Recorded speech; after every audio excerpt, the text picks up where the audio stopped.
Noticias de habla hispana. Esta es Radio Forex Hispana a través de forexhispana.com.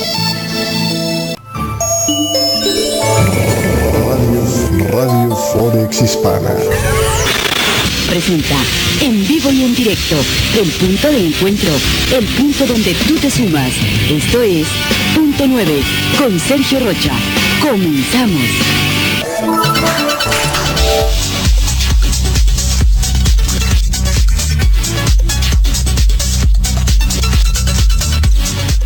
Nueve de la mañana con 36 minutos, 9 con 36 hora de Nueva York. Gracias por estarnos acompañando el día de hoy en este espacio en vivo aquí a través de Radio Forex Hispana. Yo soy Sergio Rocha, le doy la bienvenida para esta jornada del día de hoy. Estamos ya a día lunes 10 de julio, día 191 de este año y faltan apenas 174 días para que finalice este año 2017. En esta mañana del día de hoy podrá ver que estamos estrenando... ¿Qué onda? Estamos empezando esta jornada del día de hoy con pues mezclas aquí de audio extrañas, pero aparte de eso, con un nuevo chat. Vamos a tratar de estar utilizando el chat de YouTube.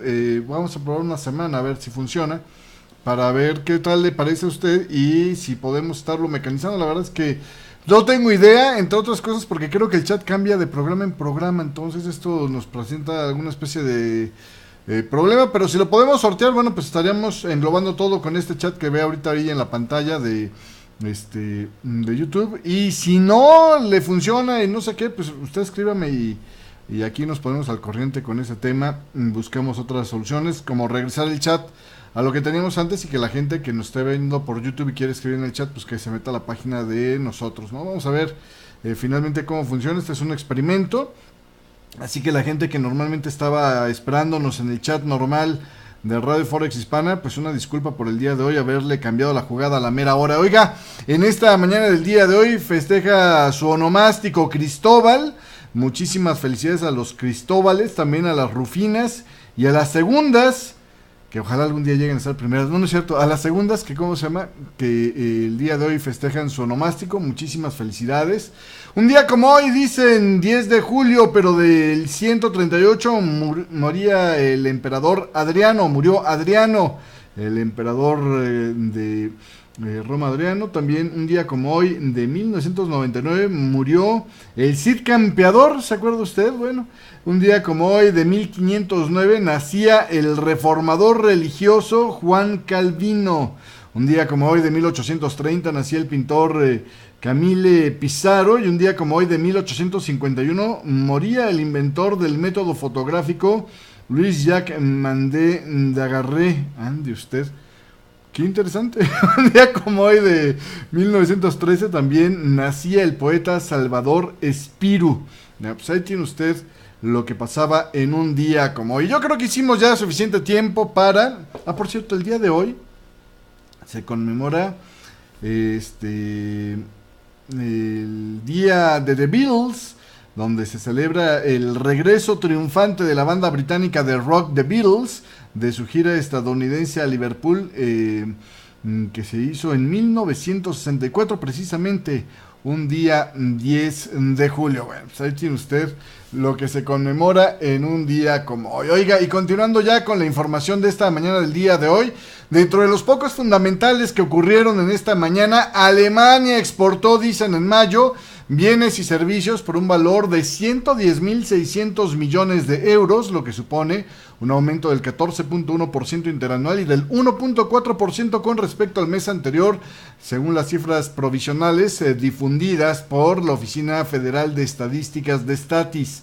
Las ventas de Alemania a terceros países que no pertenecen a la Unión Europea también repuntaron un 17.3% en el compartido interanual y alcanzaron los 46.400 millones de euros. Las exportaciones a los países miembros de la eurozona. Avanzaron también en mayo en términos interanuales un 13.4%, llegando a los 40.800 millones de euros, mientras que a los países de la Unión Europea que no comparten la moneda comunitaria aumentaron 9.2% y totalizaron 23.500 millones. Por el otro lado, Alemania importó en mayo bienes y servicios por un total de 88.600 millones de euros, 16.2% más que el año anterior y 1.2% más que el mes anterior.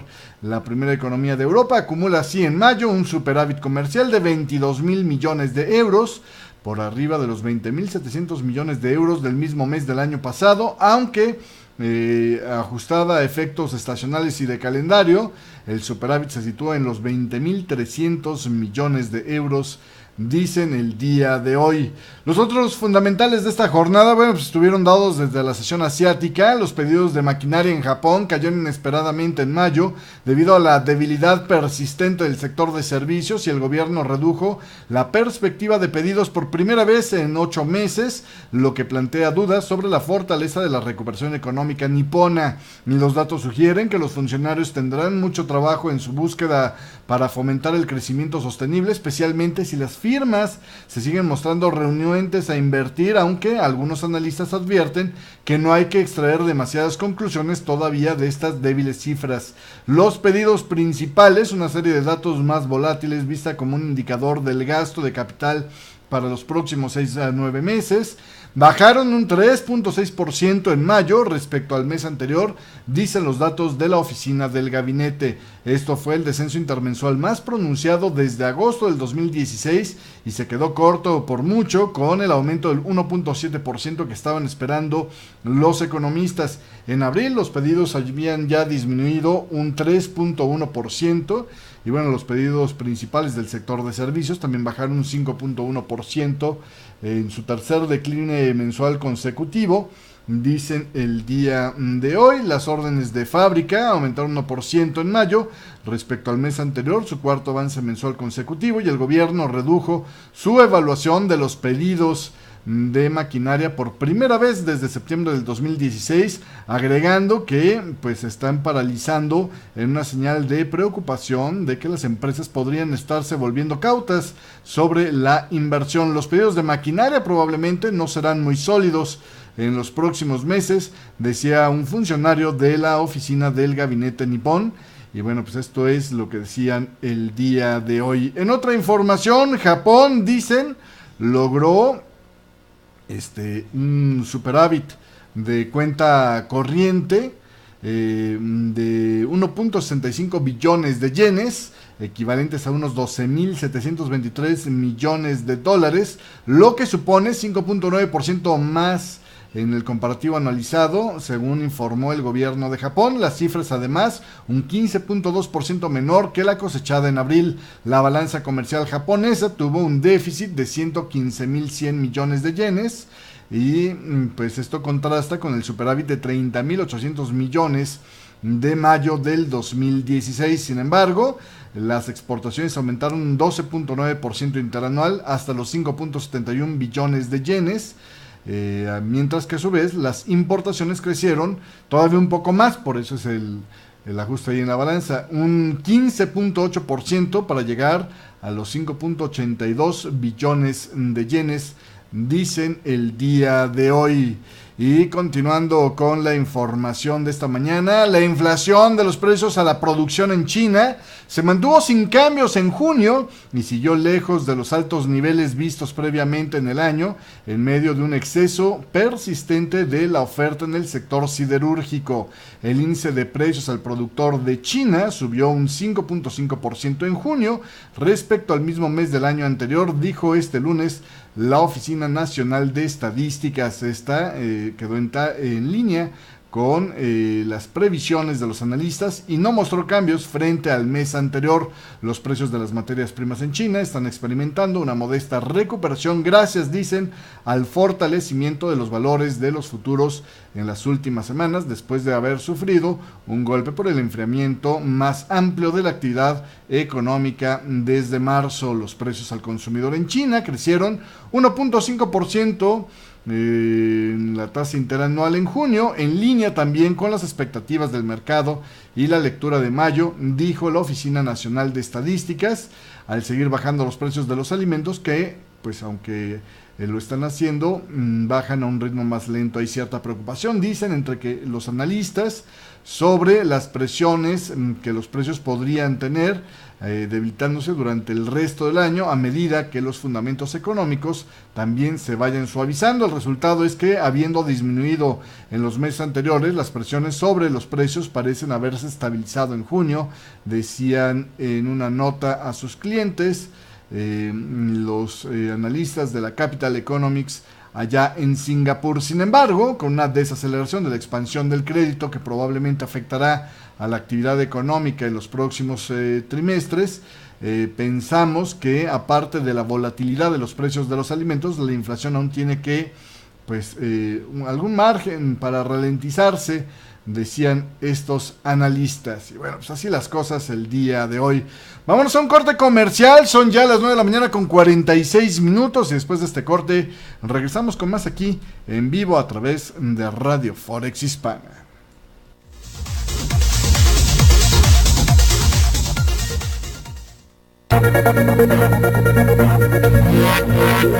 Punto 9. Lo hacemos juntos.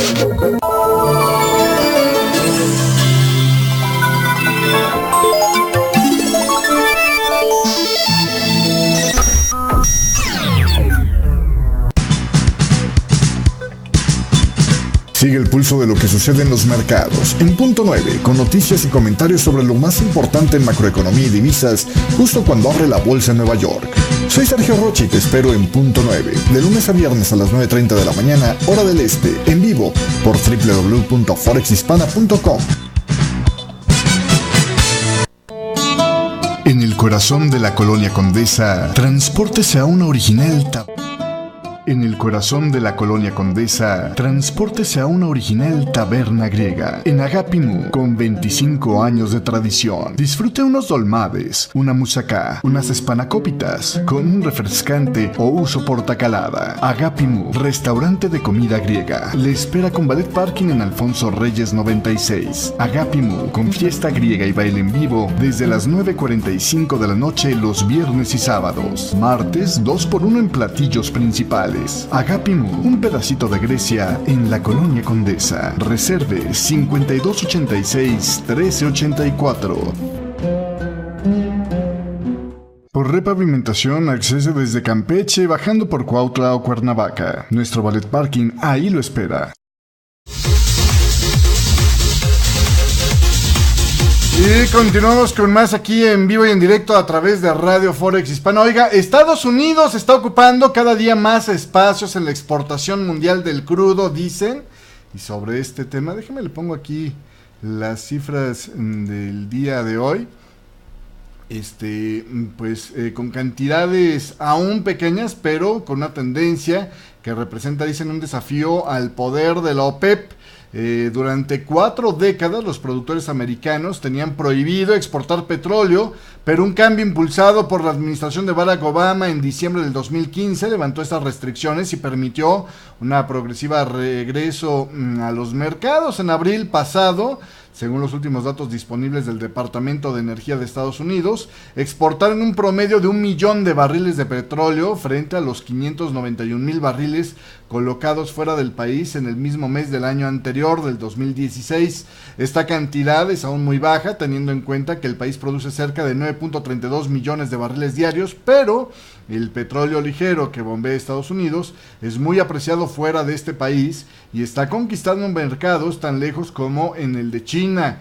En los primeros 4 meses de este año, China ha importado un promedio de 284,000 barriles diarios de Estados Unidos, superando incluso a Canadá, hasta ahora el primer comprador de petróleo de Estados Unidos. Según los datos de la firma Baker Hughes, difundidos este viernes, la semana pasada habría 763 plataformas petroleras activas en Estados Unidos, más del doble de las 351 que había por estas fechas en el año pasado.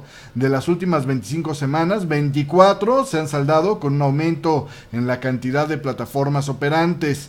Cálculos de la firma Occidental Petroleum indican que Estados Unidos puede llegar a exportar hasta 3 millones de barriles diarios en los próximos años, y esto puede generar un desafío más para la Organización de los Países Exportadores de Petróleo, que progresivamente han venido perdiendo poder a la hora de imponer globalmente niveles de precios por el peso que ejercen los productores no vinculados a este cartel.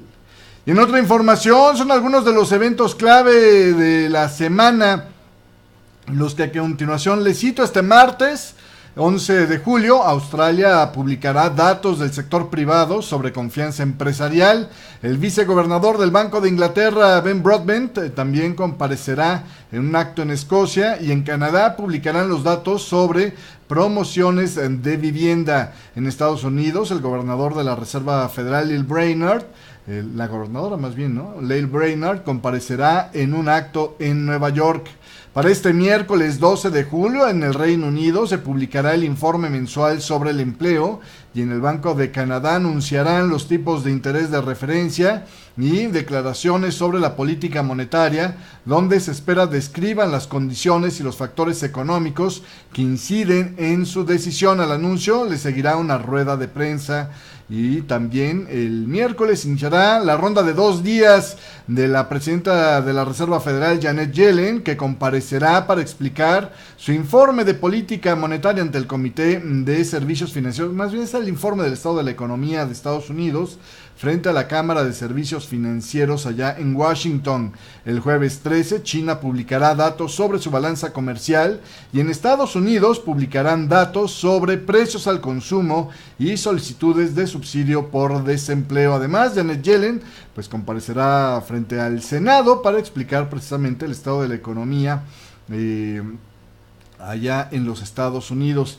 Y el presidente de la Reserva Federal de Chicago, Charles Evans, también dará presencia en un acto en Idaho, mientras que la gobernadora otra vez de la Reserva Federal, Lael Brainard, comparecerá en Massachusetts. El viernes 14 de julio en Estados Unidos se publicará una serie de informes económicos, incluyendo las cifras de inflación, ventas minoristas, producción industrial y confianza del consumidor. Además, el presidente de la Reserva Federal de Dallas, Robert Kaplan, comparecerá en un acto aquí en la Ciudad de México.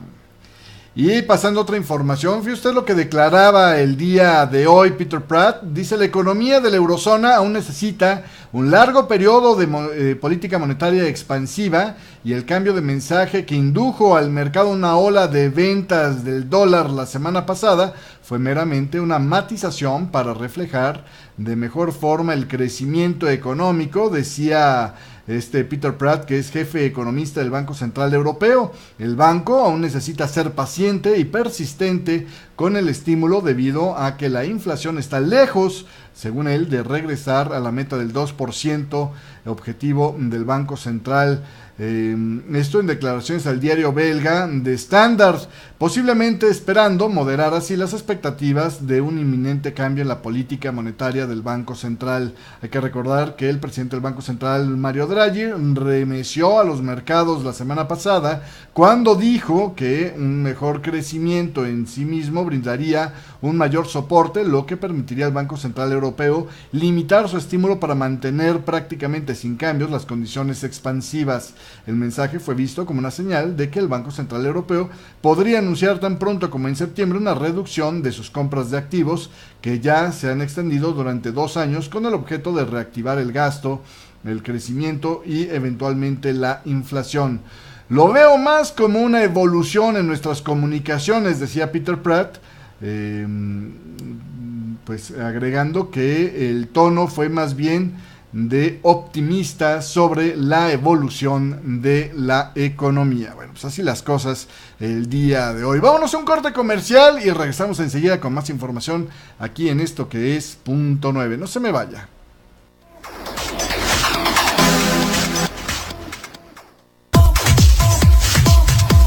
Punto 9. Lo hacemos juntos.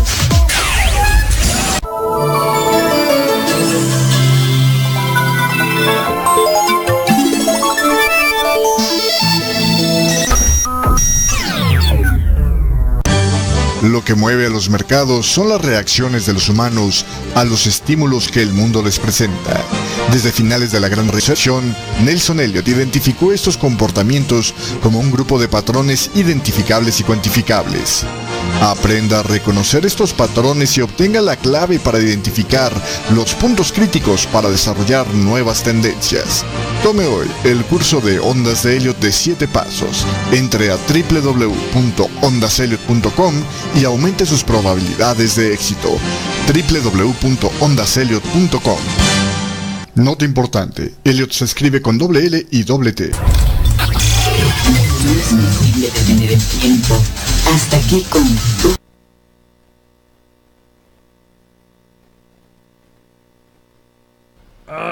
Parece que algo salió mal, pero ahí vamos de regreso al aire. Oiga, continuando. Claro, ya entendí que salió mal. Ok, continuando con más información en esta mañana del día de hoy. Déjeme le platico que en Estados Unidos uno de los senadores de alto rango predijo este domingo que el proyecto de ley republicana para renovar, digamos, o revocar y reemplazar al Obamacare posiblemente va a fracasar, sumándose así a la coro, ¿no?, de cada vez más señales sobre esta propuesta que está emproblemada. Mi opinión es que probablemente va a morir esta ley, dijo el senador John McCain, un alto republicano, en el programa Face the Nation de la cadena CBS en Estados Unidos. El proyecto de ley del Senado, que enfrenta a la oposición de los demócratas como bloque, se ha visto debilitado durante el receso de una semana en varios frentes, sobre todo por senadores también republicanos que han vuelto a sus estados y han enfrentado la firme oposición de sus votantes a esta propuesta. Los senadores van a regresar este lunes a Washington a continuar las discusiones y bueno, pues el proyecto del Senado mantiene gran parte del Obamacare intacto, aunque elimina la mayoría de su financiamiento y bueno, pues revoca casi todos los impuestos para sustentar esta reforma del presidente de Barack Obama, modificando las leyes de créditos tributarios y poniendo fin a la expansión del Medicaid. También reduce los fondos para el programa Medicaid a partir del 2025. Los críticos a esta propuesta de ley dicen que el proyecto de ley es una extensión fiscal para los ricos, una exención fiscal a los ricos al limitar la cobertura de salud para los más pobres y elevar los costos que enfrentan los enfermos y ancianos allá en los Estados Unidos. La Oficina Independiente del Presupuesto del Congreso, apartidista vamos, la CBO, que mide el impacto de los proyectos de ley, estimó que 22 millones de personas podrían perder su seguro de salud durante la próxima década bajo la propuesta del Senado, y en un reporte por separado la CBO determinó también que la medida reduciría el gasto del gobierno en Medicaid en un 35% de cara al 2036. El jefe del gabinete de la Casa Blanca, el señor Reince Priebus, dijo este domingo en la Fox News que el presidente de Estados Unidos, Donald Trump, seguía esperando que el Congreso aprobara el proyecto de ley para derogar y reemplazar el Obamacare. El senador republicano Ted Cruz dijo este domingo que no aprobar el proyecto no es una opción y agregó que el esfuerzo del Senado debe de concentrarse en reducir las primas.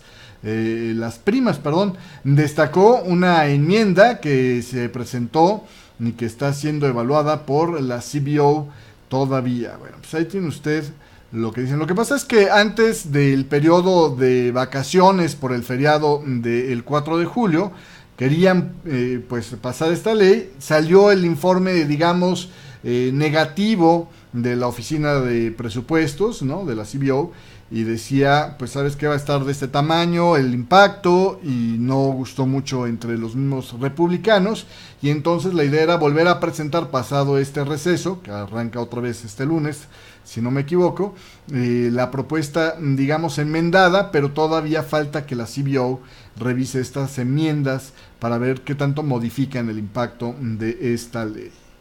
Y continuando con otra información, fíjate usted que el gobierno socialista de Portugal, que bueno, pues ha conseguido cerrar el 2016 con el déficit más bajo desde 1974, del 2% del Producto Interno Bruto, enfrenta cada vez críticas más fuertes por su férreo control del gasto público para cuadrar las cuentas públicas.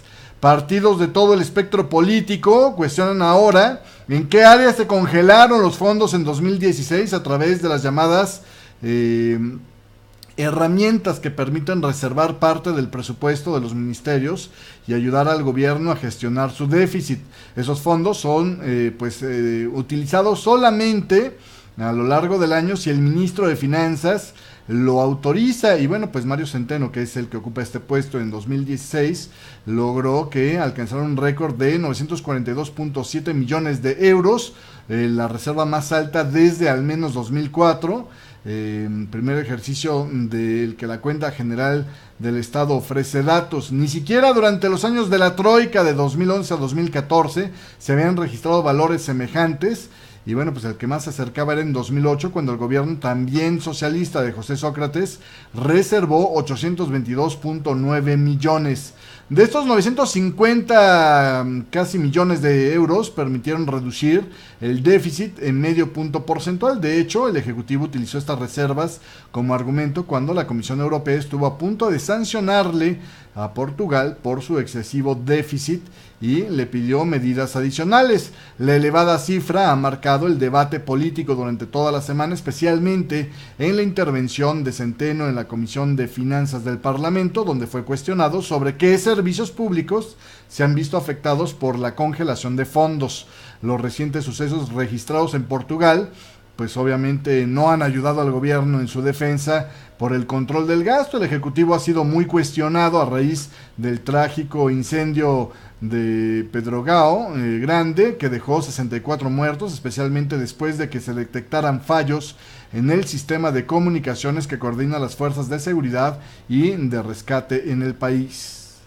Y en otra información, el comunicado final de los líderes de las 20 principales economías mundiales divulgado este sábado expuso las diferencias entre Estados Unidos y otros miembros del G20 respecto al Acuerdo de París sobre el combate al cambio climático. La canciller alemana Angela Merkel, anfitriona de la cumbre de 2 días realizada en Hamburgo, se declaró satisfecha de que todos los miembros del grupo, a excepción obviamente de Estados Unidos, acordaran que este Acuerdo de París era irreversible. Considero que está muy claro que no logramos llegar a un consenso, pero no se cubrieron las diferencias. Se les expuso claramente, declaraba Merkel a los medios de comunicación. Y bueno, pues así las cosas ahí con este tema. Y bueno, pues respecto a este anuncio del G20, se estuvo publicando, ¿no?, los acuerdos por puntos en un documento de unas 15 páginas, donde entre otras cosas pues se destacaba para el libre comercio el rechazo al proteccionismo y el respaldo al libre comercio, aunque se aprueba que se apliquen instrumentos legítimos de defensa comercial ante prácticas injustas, y destaca el papel de las reglas, especialmente de la Organización Mundial de Comercio. En cuanto al crecimiento, el documento subraya que la situación ha mejorado, pero que el crecimiento es aún débil, por lo que se pide se mantengan las medidas monetarias y fiscales estructurales que ayuden a reforzarlo. En cuanto a la desigualdad, el G20 admite que los beneficios del comercio internacional y las inversiones no han llegado a todos. En cuanto al mercado laboral, los líderes asumen que hay que reforzar la educación y la formación continua para que los trabajadores puedan afrontar los cambios derivados de la globalización, la digitalización y la automatización. En cuanto al sistema financiero, el comunicado pide coordinación para crear un sistema justo e intercambio de información para combatir el fraude tributario. En cuanto a transparencia, el G20 subraya además la necesidad de acordar estándares internacionales para la transparencia, para combatir la corrupción, el fraude fiscal, la financiación del terrorismo y el lavado de dinero. En cuanto a corrupción, el G20 se ha comprometido a luchar contra la corrupción, remitiéndose al plan de acción ya asumido por el grupo en este ámbito e incorporando 4 nuevos paquetes para fomentar la transparencia en el sector público y privado. En cuanto a la energía y el cambio climático, todos reconocen la importancia de atajar las emisiones de gases contaminantes y de promover las energías más limpias. En cuanto al Acuerdo de París, los líderes tomaron nota de la decisión de Estados Unidos de abandonar el Acuerdo de París contra el calentamiento global, aunque el resto se comprometió a aplicarlo rápidamente.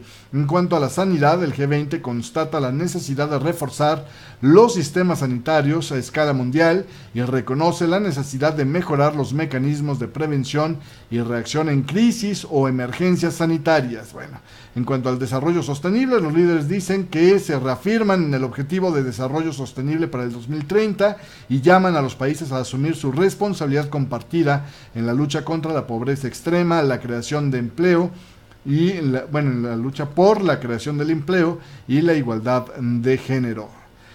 Y pasando a otro tema, aunque de lo mismo, el presidente de Estados Unidos, Donald Trump, mostró un tono conciliador en su reunión del sábado con su par chino Xi Jinping, en la que ambos líderes acordaron seguir trabajando en dos temas urgentes: la amenaza nuclear que representa Corea del Norte y los problemas en el comercio bilateral. Durante su campaña presidencial, Trump prometió que adoptaría duras medidas contra China por sus prácticas comerciales, pero pues ahora, ya que está de cara a Xi Jinping, suavizó la retórica y bueno, pues ha afirmado que quiere trabajar con Pekín en el tema nuclear. Trump también mencionó desequilibrios comerciales en esta última reunión con Xi Jinping, afirmando que son un tema muy grande que él abordaría. Dice: sé que con China en particular es un gran socio comercial y podremos hacer algo que sea equitativo y recíproco, declaraba Trump. También se le vio bastante errante ahí en los comentarios sobre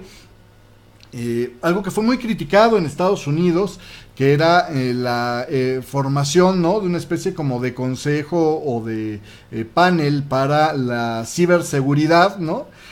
Por ahí un líder de los demócratas en Estados Unidos decía: pues esto es como si Trump hubiera dicho, vamos a sentar a ladrones y a policías juntos para hablar sobre seguridad bancaria, ¿no?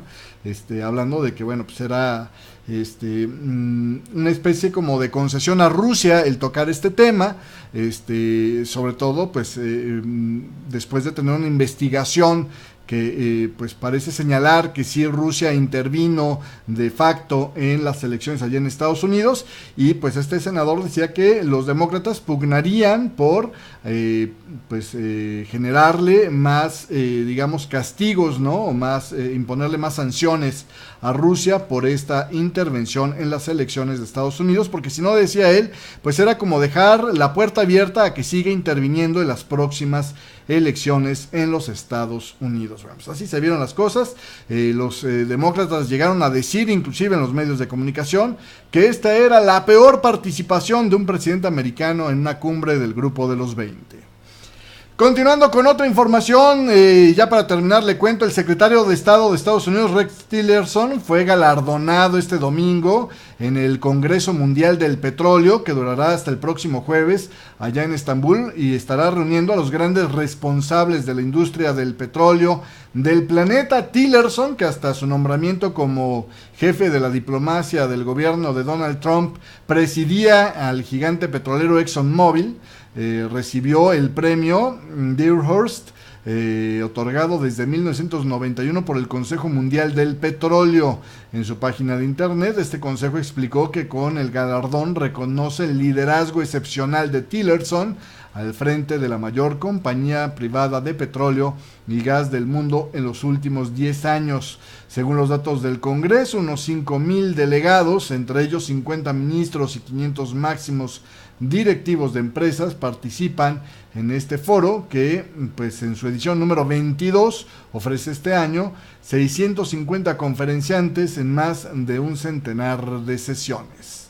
Y bueno, pues hasta aquí llegamos el día de hoy y le agradezco su compañía. Nada más le agrego por ahí los comentarios de Tillerson diciendo que, bueno, pues el imperio de la ley era necesario para mantener las condiciones de negociación. Bueno, así decían el día de hoy. Hasta aquí llegamos con este programa de Punto 9.